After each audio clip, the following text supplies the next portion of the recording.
We are part of ACT, which is the Aspect Community Team, and this year we prioritized education outreach. Today we will be answering a few questions about volunteering at schools.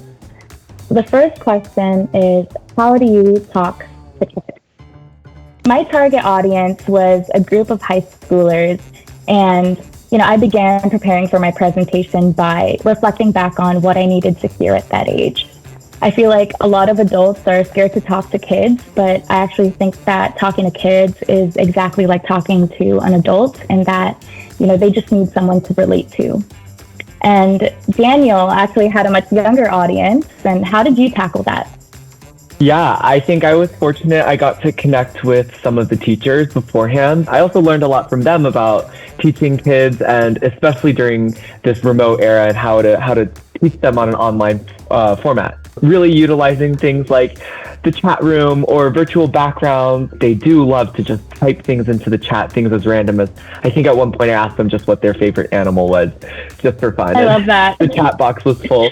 How do you talk about science to kids, and how do you get them excited about it? My big goal whenever I talk to kids about science is that I want to boil it down to just one simple analogy or one simple concept that they can go home and tell their parents or their family. So I boiled my analogy of water saving and water resources engineering, just the idea of kind of quality and quantity of water, down to this analogy of popcorn, and about how, you're given one bowl of popcorn and your parents tell you that that's all you get for the whole year and you have to savor it.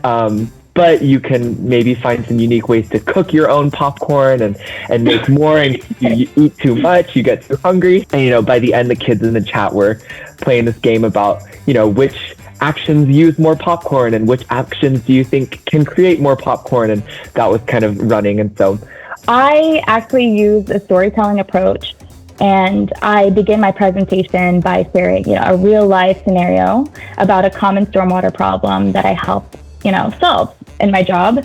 And I think you're right in that you just want the kids to remember something simple, something that they relate to, something simple, and you want to spark that interest for them to learn more about it. And then the last question is, why do you volunteer? Does it add joy to your work? I love volunteering. This specific type of volunteering that's a little more focused on education has been something I've always wanted to be involved with, and have been involved with all through college. And it somewhat reignites my own interests and passions, and reminds myself why I got inspired in the first place by asking myself, you had mentioned before, what did I need to hear at that age?